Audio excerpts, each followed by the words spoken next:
Olá a todos, bem-vindos a mais uma entrevista do Projeto dos 230, outra vez aqui no Espaços Perdidos, com este enquadramento magnífico, com o deputado também do Partido Social Democrata, José Cancelo Moura. Muito bem-vindo. Muito obrigado. E começamos já por falar da sua infância, mas não só, porque tem uma ligação especial à sua terra, Crestuma. Para quem não conhece Crestuma, como é que é esta terra e qual é a ligação que sente? Olha, a ligação que tenho é porque eu vivo na casa onde nasci, que tem praticamente 300 anos, e portanto a ligação vem desde aí, e nós numa comunidade tão pequena como aquela, que é uma comunidade muito pequena e situada na parte mais interior de Vila Nova de Gaia, acaba por ter um sentimento de pertença bastante grande e um grande sentimento de solidariedade em termos de comunidade. E portanto a minha ligação advém desse facto, e muitas vezes, porque isso já se perdeu, de nós termos uma ligação muito forte às nossas raízes. E, portanto, relativamente a essa freguesia, que é uma freguesia muito pequena, junto ao Rio Douro, no fundo retrata aquilo que de melhor nós poderemos ter das nossas recordações de infância, desde as paisagens absolutamente naturais e intocáveis ainda pela mão humana, e também, no fundo, essa aprendizagem que nós fazemos desde as raízes, com aquilo que aprendemos, com aqueles que foram mais velhos, numa comunidade onde as carências eram muitas, mas onde a interajuda entre as pessoas era muito grande, e portanto naturalmente é essa a minha grande ligação, e o processo de aprendizagem que fiz primeiro como criança e depois como homem tem sido extremamente útil, mesmo no exercício de funções públicas. E quando se torna homem, começou também a trabalhar muito cedo, ainda antes de frequentar o curso de Direito. Como é que foi todo este período até ir estudar Direito? Foi um processo natural, e eu às vezes digo isso é apenas um facto, mas eu sou provavelmente o único licenciado da minha turma da primária, precisamente pelas grandes carências que tinha aquela comunidade, e portanto o processo foi um processo natural, tentar estabelecer objetivos de vida, objetivos também profissionais que permitissem, passo a passo, degrau a degrau, irmos construindo a nossa vida pessoal e profissional. Quando foi possível, depois de ter iniciado a trabalhar aos 16 anos, naturalmente fiz um percurso paralelo entre a minha vida e o trabalho profissional e aquilo que pudesse ser a minha formação académica. E, portanto, foi tudo isto feito à medida que também construí a minha família e, portanto, eu diria, talvez dos 30 anos, estabilizei um bocadinho a forma como, eventualmente, poderia dirigir ou estabilizar a minha vida pessoal. Pelo meio, naturalmente, veio este apelo para a vida cívica, que aconteceu por volta dos 17 anos e que teve como grande referência Francisco Sá Carneiro. É incontornável para as pessoas da minha geração, que tinham 10 anos quando foi 25 de Abril, que ele provavelmente será a figura mais inspiradora e aquela que eventualmente terá levado muitos de nós, e no meu caso, a aderir imediatamente, primeiro à participação cívica e depois também ao Partido Social Democrata. Foi então Sá Carneiro que o faz sentir mais social-democrata? Sim, sabe que quem tem 10 anos, quando foi 25 de Abril, nós tivemos apelos dos pioneiros do PCP, apelos muito grandes do Partido Socialista, que era um partido que já vinha de 1973 e, portanto, estava perfeitamente implantado, e depois apareceu, de facto, alguém que foi uma personalidade ímpar, que eu considero que naturalmente será marcante para Portugal, que foi Francisco Sá Carneiro, que pela sua coragem, pela sua determinação e as suas convicções foram, no fundo, determinantes para que os adolescentes daquela altura percebessem que estava ali, além de um líder, um estadista, e alguém que, sobretudo, que fazia as pessoas acreditar que éramos capazes de ser uma democracia europeia igual às outras.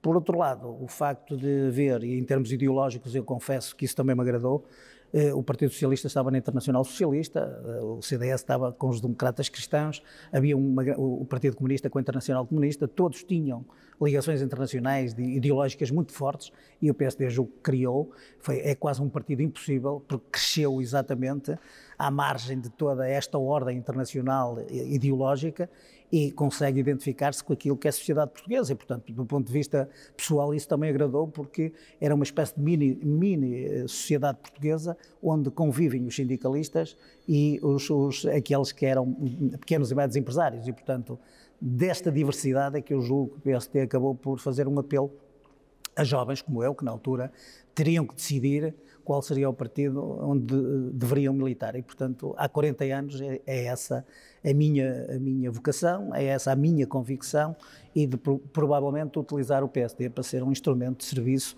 à comunidade e ao país. E ao longo da sua vida viveu muitas eleições como mandatário, também concorrendo diretamente às eleições. Sim, é verdade, é verdade. Isso para nós é extremamente enriquecedor, porque muitas vezes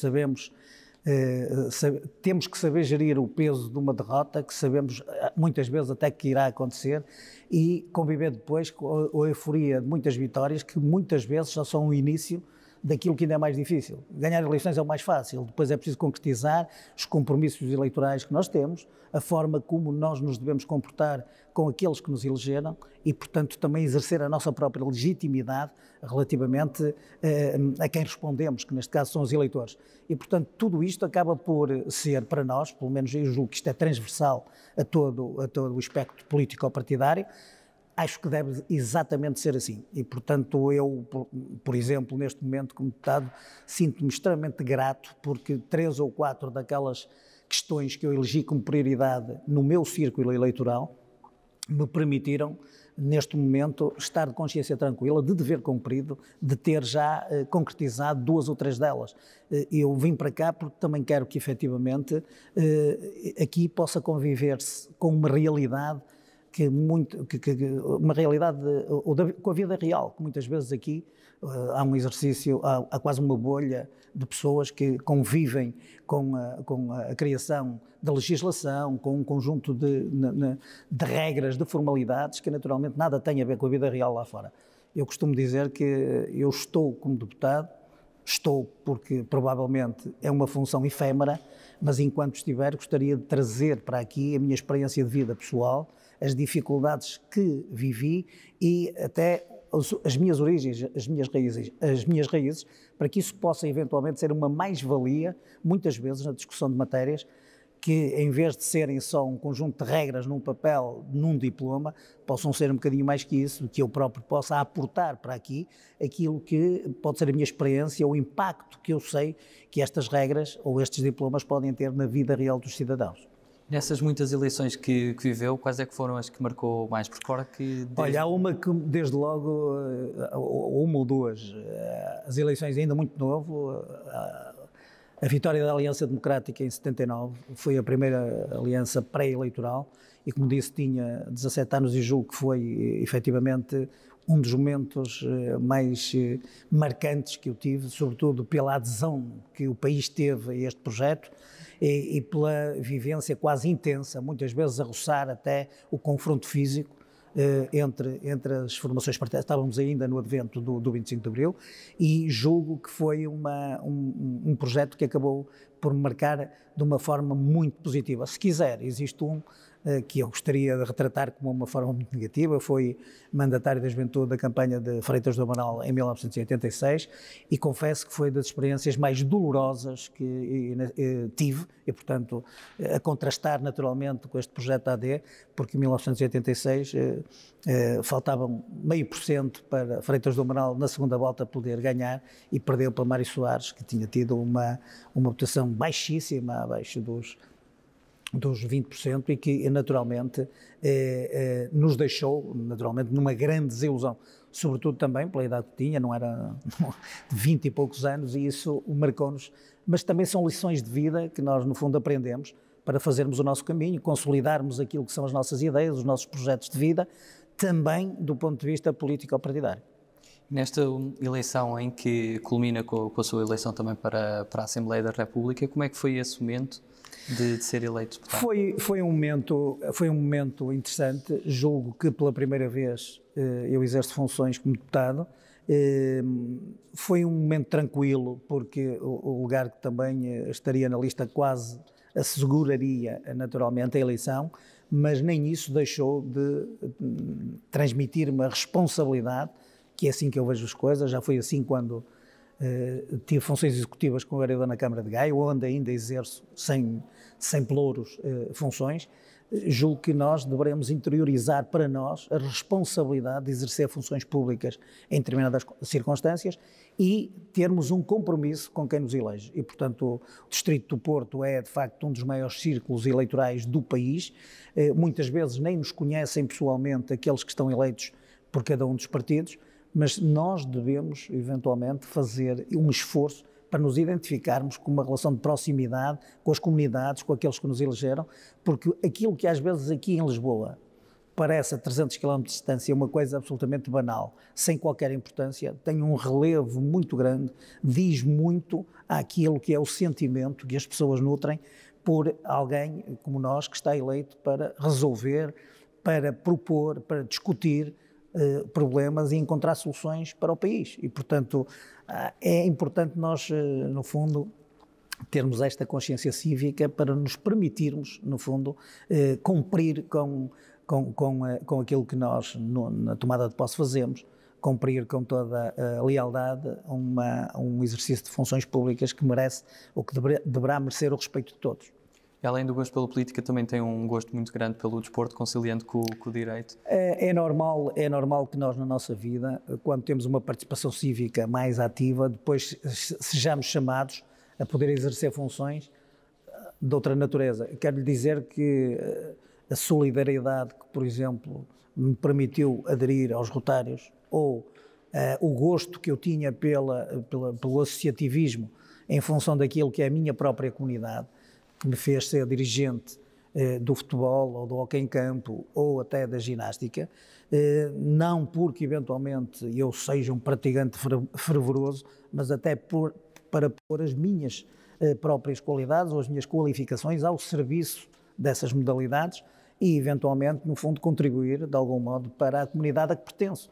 Eu julgo que uma das coisas que as minhas origens me ensinaram é exatamente nós termos uma noção do lugar a que pertencemos, de onde é que viemos, a que lugar pertencemos e sobretudo, a quem é que podemos ajudar, que caminho é que temos que fazer e, sobretudo, ter a consciência de que o caminho que vamos fazer, mesmo em termos públicos, é um caminho feito com todos os outros que nos acompanham na nossa vida.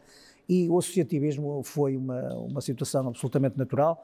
Cessei funções em 2019 do Tribunal Arbitral do Desporto, como juiz do Tribunal Arbitral do Desporto. Foi uma experiência também positiva, um bocadinho mais exigente que todas as outras, mas quero dizer que para mim é absolutamente fundamental que às vezes aquilo que se diz uma questão menor seja feito e seja encarado com a maior responsabilidade, com o maior sentido de responsabilidade naquilo que são os objetivos a que nos propomos.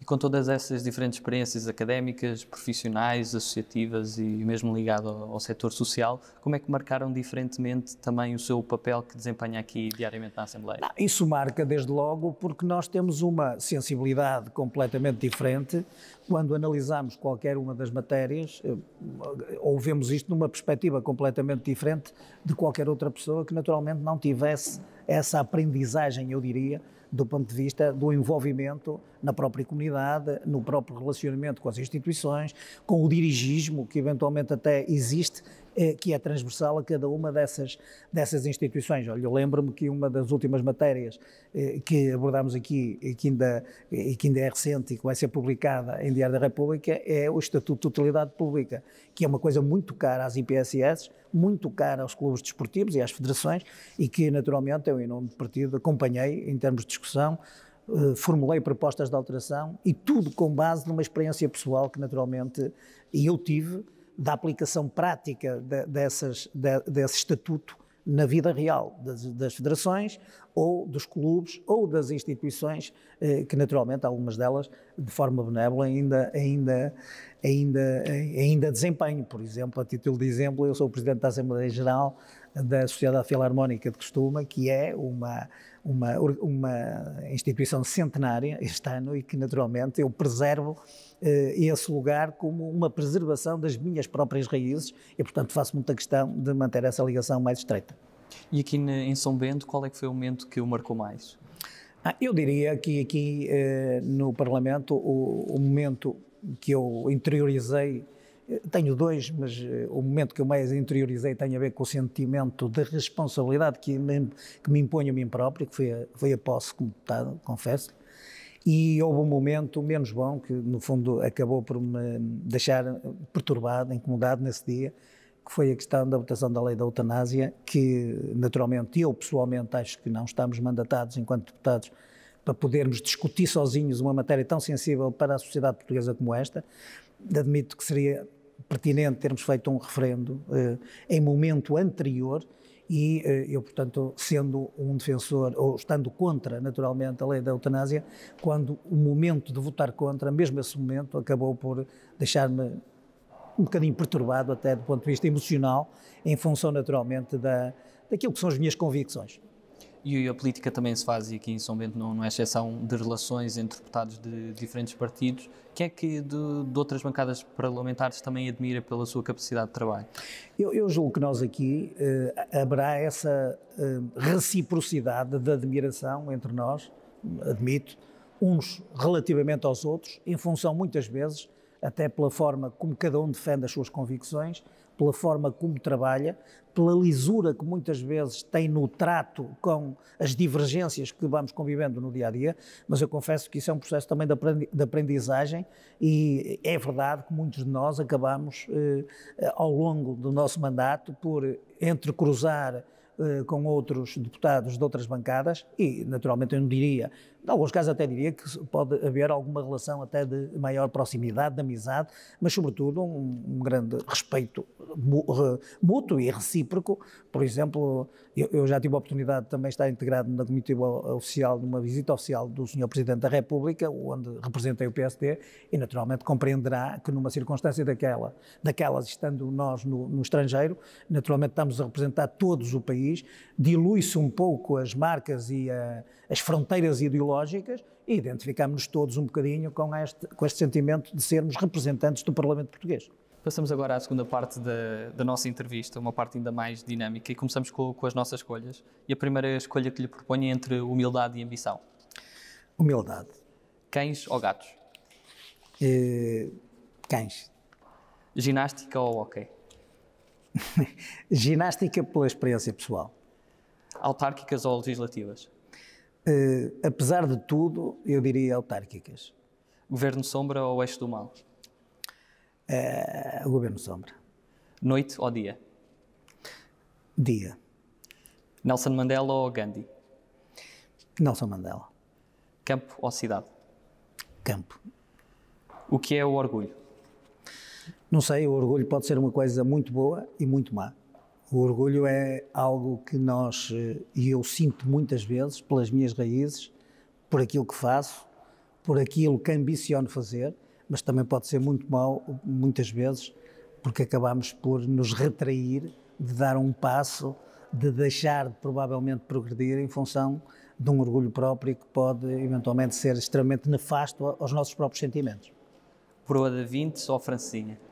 Como? Broa da Vintes ou Francinha? Francinha, porque é mais universal, mas nessa escolha eu incluiria as duas, porque Vintes é uma comunidade muito singular, que me diz também bastante em termos pessoais. Porto ou Gaia? Gaia, definitivamente. Tripeiro ou Moro? Tripeiro. 230 ou 180?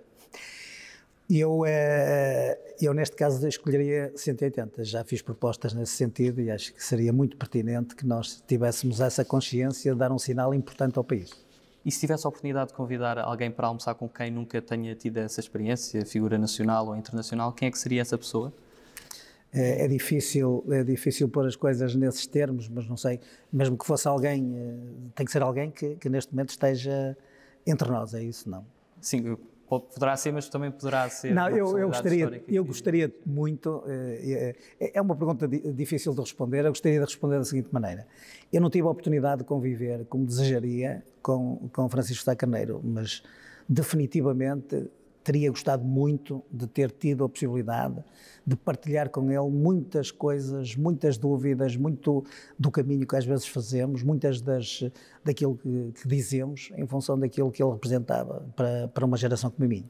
E sente que Sá Carneiro, com o ideal que tinha para Portugal, se chegou perto de eu não tenho dúvidas de que se não tivesse desaparecido em termos trágicos, Portugal seria muito diferente e muito melhor. Não tenho dúvidas disso, porque é uma pessoa que tinha uma visão, sobretudo, antecipava aos tempos, antecipava as soluções. Deve-se a ele o caminho para a Comunidade Europeia, deve-se a ele, no fundo, a consolidação da democracia, deve-se a ele, no fundo, a batalha que fez contra o Conselho da Revolução, contra as ideias estatizantes. Portanto, ele é a figura mais proeminente. E depois, tudo o que nós vemos de progresso, tudo que foram propostas e soluções inovadoras em termos sociais, ao nível das remunerações dos trabalhadores, da reforma agrária, tem tudo, mas muito a ver com as convicções e, sobretudo, a coragem que ele teve nessa altura para, com determinação, conseguir escolher um caminho para o país.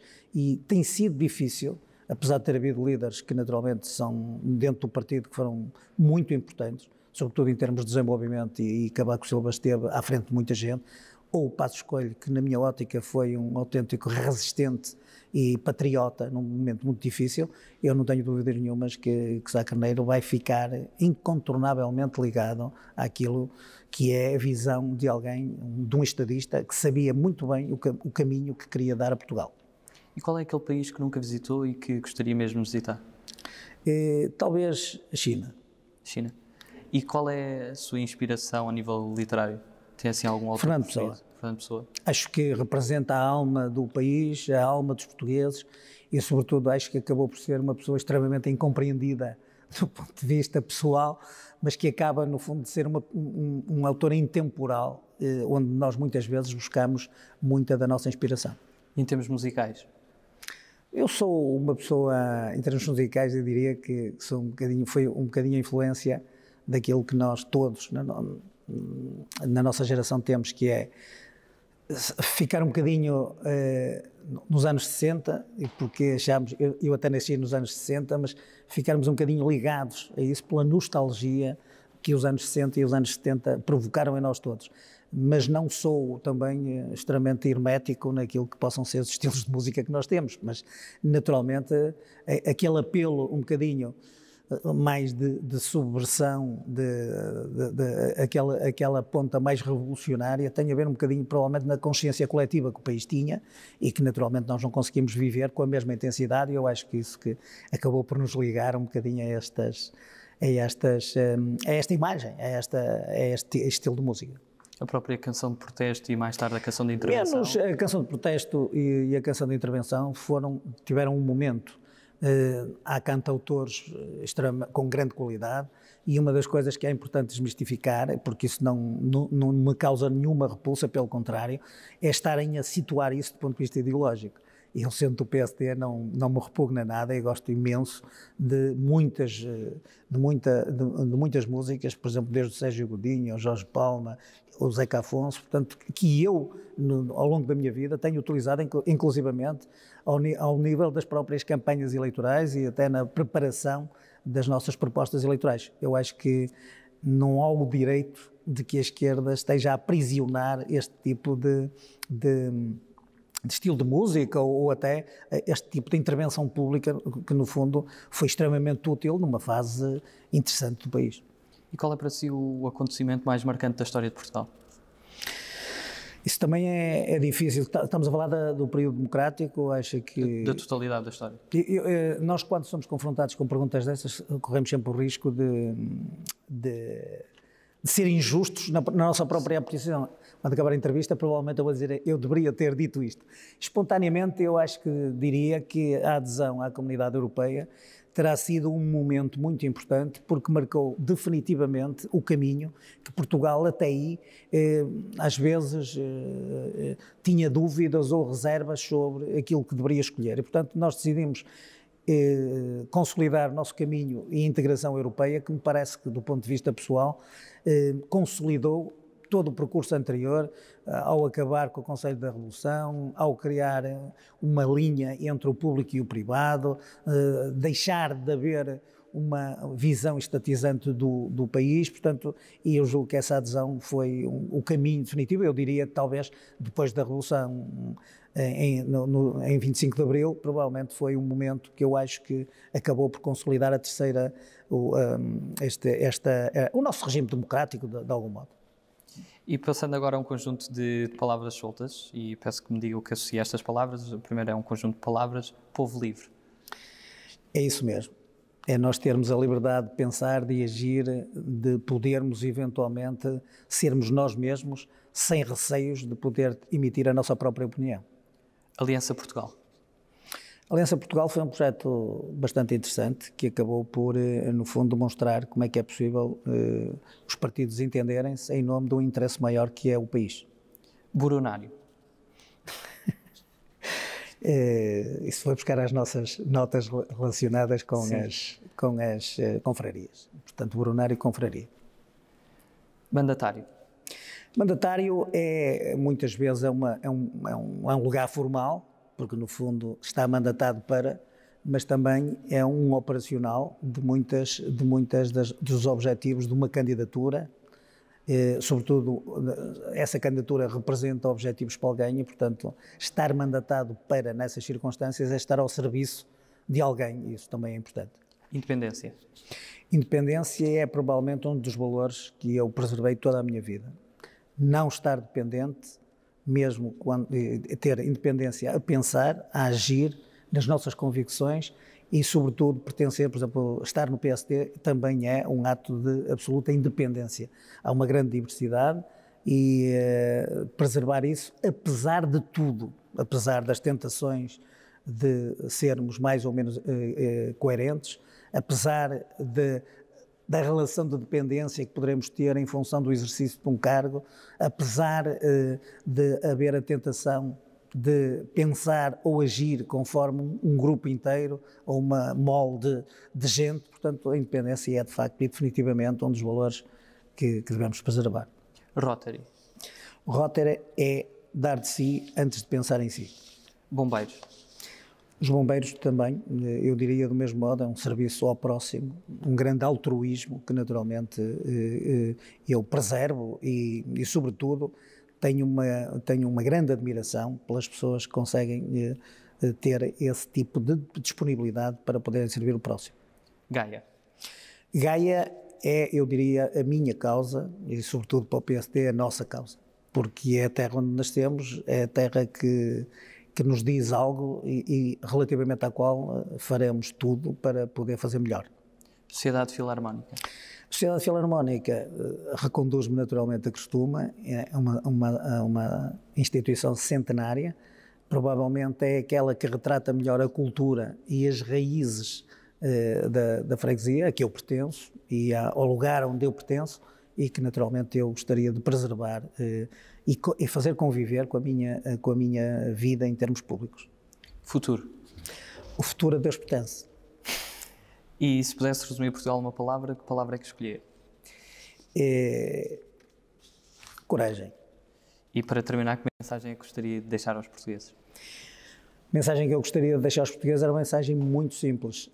Dizerem que relativamente a esta pessoa e a este deputado, independentemente de ter sido eleito por um partido político, manifestar a minha disponibilidade para poder, enquanto deputado, estar ao dispor daquilo que sejam as solicitações que nos fizerem.